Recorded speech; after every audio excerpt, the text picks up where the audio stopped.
And we're back. I can't actually make it so you can hear the sounds that I can hear on here, which is very inconvenient. That is unfortunate. Maybe by next time we do this, I will figure out a different software, but this is the one I have right now. Anyway, I think we were about to talk about noise reduction. Yep. So, how do we go about taking out extraneous noise that is in my track? Maybe we should amplify the whole thing so we can hear the noise better. Well, or we could just pretend that there's noise. Regardless, I mean, if you're... And there's not always going to be noise that's bad, but, like, if you happen... Oh, there is. There's lots of noise. If you happen to, be recording next to your air conditioner or something, you're going to get, like, a buzzing in the background, right? So, or very old, very cheap $10 headphones that are held together with duct tape? Yeah. That would do it. But, right. So in a number of different cases, if you don't have professional equipment, which I wouldn't expect most of your students do, maybe some of them do, in which case, awesome. But... So how do I take the noise out? You're going to have a baseline noise that's running throughout the whole thing. So what you need to do first is just pick some place in your track where there's no noise that you actually want. So none of you talking, no music, no whatever. So you've selected one. And then what you're going to do is you're going to pick effect again. Okay. Most of the fun stuff in Audacity is in effect. That makes sense. And then there's a thing called noise reduction. Okay. And this is a 2-step process. So the first thing that you're going to do is you have to tell it what, like, a place in the track that's just noise, which you've selected here. So then you're going to click Get Noise Profile. So you're basically telling it, this is all noise. Yeah. So you're teaching it what the noise sounds like. Yep. Okay. Make sure that it doesn't have, like, you breathing or starting to say a word or something like that, because then that can, like, mess up how your voice is going to sound. Okay. And then the second thing that you're going to do is then you're going to highlight your entire track or wherever you think there's noise. So Control A. Yep. And then you're going to go back to noise reduction. And you can just click OK to do a baseline. You can change those settings. I would recommend not putting the first setting should be somewhere between 12 and 20. Whoa. And the noise reduction in decibels. Okay. And I would more or less leave the rest of them alone. You can play around with them if you want. Ooh. It thinks it's going to take 5 seconds. Yep. It took 6. It was so wrong.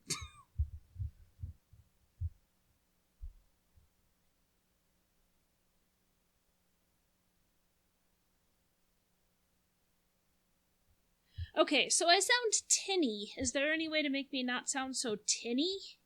Can I be more bassy? Ooh. More like Morgan Freeman? Or James Earl Jones? That would be good. Well, tinny in what way?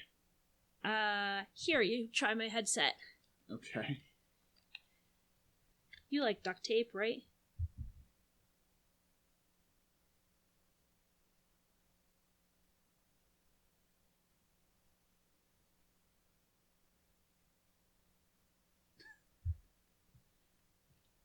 Just in the sense of, like, it being a sort of low-quality recording?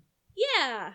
There's probably not a whole lot you can do, like, to actually improve the quality of your sound beyond removing the noise in Audacity. Can I sound more like James Earl Jones?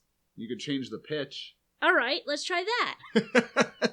Well, so if you want to make your voice deeper like this. Yeah. Or more high-pitched. No, not more high-pitched. More high-pitched? No, not more high-pitched.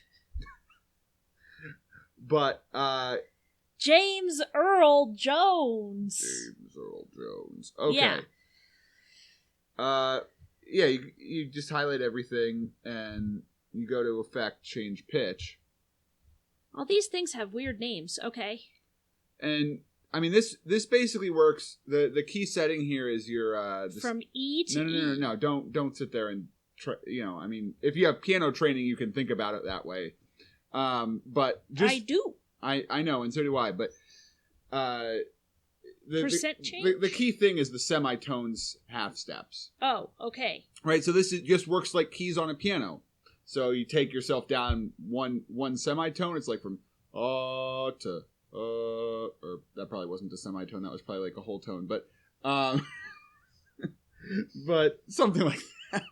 Okay. But it takes you down one note on the piano. Now this is going to start to get distorted, and if you put it up more than about 3 or 4 notes, you're going to start to sound like a member of Alvin and the Chipmunks. So you pretty much have like a +3 to -3 range to sound human. -3 it is. All right. Okay, let's see what I sound like now.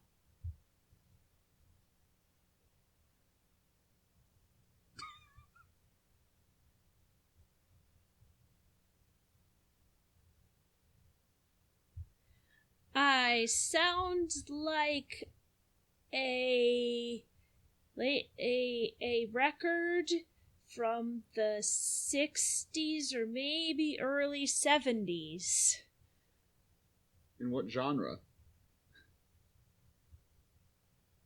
Stoned? It's very bad. Control Z. We're going to leave that alone. All right, what if I want to change the speed? Do I do effect change speed? Probably not. Why not? Because, so here's the confusing thing with Audacity. If you look at the effect menu, you see that there's those things, change pitch, which we've talked about, change speed, and change tempo. If you click change speed, you'll notice something in the description. Vinyl. I guess you'll notice that. I never use this setting for reasons that will become clear in a minute. But is this how you do vinyl? I have no idea. But we need to ask Misty. You'll notice that it says at the top of this, change speed affecting both tempo and pitch. And we just talked about how affecting pitch is sort of weird unless you want to be like doing a bunch of vocal gymnastics or sounding like James Earl Jones or sounding like a chipmunk. And if you want to sound like a chipmunk, just go to change pitch and type in 24 and go to town. But change speed is going to be like speeding up, an old cassette tape or an old record where it chipmunks you. I see. Or even just listening to a down. Podcast on like 3x. Right, because we've all heard something that's like slowed down. It's like, now it's down here. Yeah. And so we don't want that. What we want, if we just want to change our speed, what we think of as speed, is the change tempo function. Okay. So we don't do this. We do change tempo. Which, by the way, I like my tempo, but if I wanted to change it...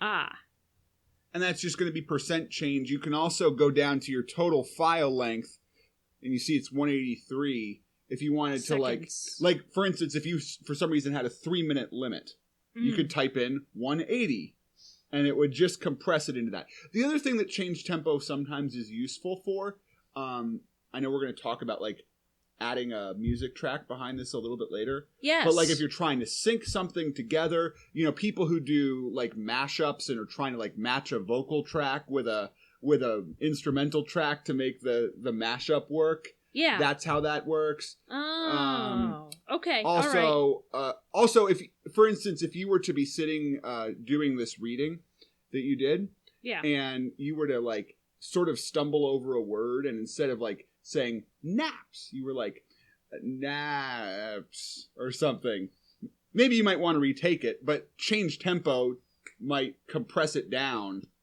if you like misspeak, or just something's a little elongated or weird, or something's a little short and clipped and you want to like make it last a little bit longer.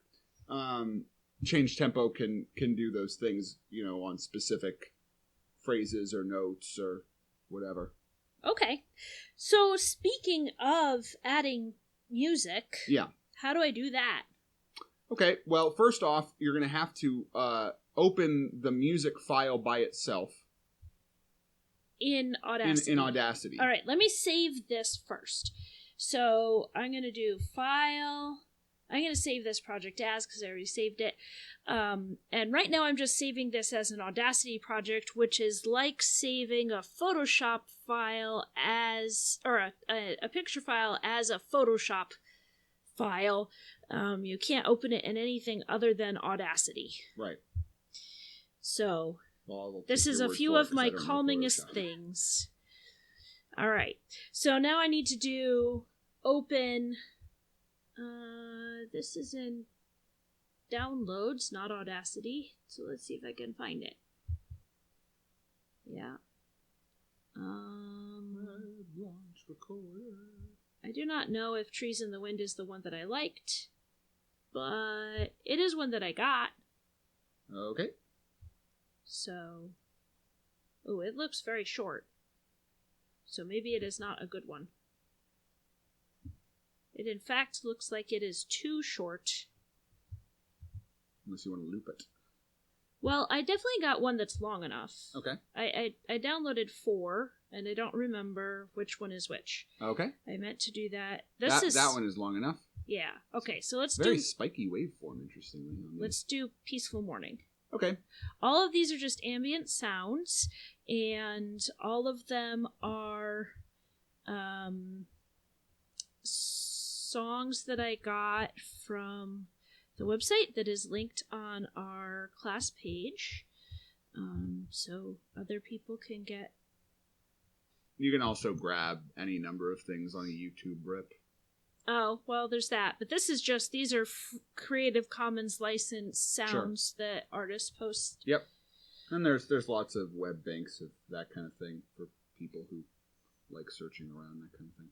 So how do I get this to be in here? Okay, so that's obviously its own track, right? Yeah.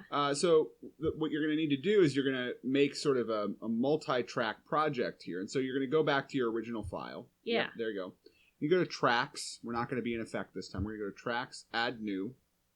And that track that you're trying to paste in is a stereo track because it has two different channels on it. So you're going to add a stereo track. Okay. Stereo means that it has things for the right ear and the left ear, yep, right? The left speaker and the right speaker out of your computer or sound system or headphones, yeah, etc. Mm-hmm. And mono is just one. Yeah. It's only going to have one sound. And then Dolby 5.1 is 5 speakers and a subwoofer. Yep. And that would have 6 tracks, I guess. But we have up here, basically, I recorded it in stereo, but it's basically mono because it was just, one microphone. It's equivalent. Yeah. But that... You can split stereo tracks to mono, but that's probably not something you need your students to know. They don't need to do it. This one I think is exactly the same. The other one I opened had different waveforms for right and left. All right, anyway, so we have this now. Now what? You're going to want to go to the very beginning because I assume you want this to start from the very beginning. Yep. So you can always click this button up here, the left button next to stop. Next to stop. This. Yeah, that one will always skip you back to start. The right one will skip you to the end. Okay, and we know that we're working in the bottom one because it's highlighted. Because it's blue, highlighted, yeah, and it has yellow. And you can see that it's actually the cursor's right there. Okay. So if you go to the other one, you're going to just click on it somewhere. And Control A. Yep. Control C. Or Command A, Command C if you are a Macer. Okay. Things I didn't know. And then you're going to Control V. That did not work. Yes, it did. Oh. It looks very different here. Because the size of your track on the screen is different. That's all. You can change. You see, if you're on the bottom of the track, you have an arrow, so... So, like, if you had a project that had 8 tracks in it or something, you can make them really smaller. I see. Interesting. Okay. All right. And this goes all the way to the end? Should. You can scroll all the way over if you want. There's this, right? Yep. Boom. Okay, so it goes further than mine. Mm-hmm. So we maybe have to think of a place for it to stop.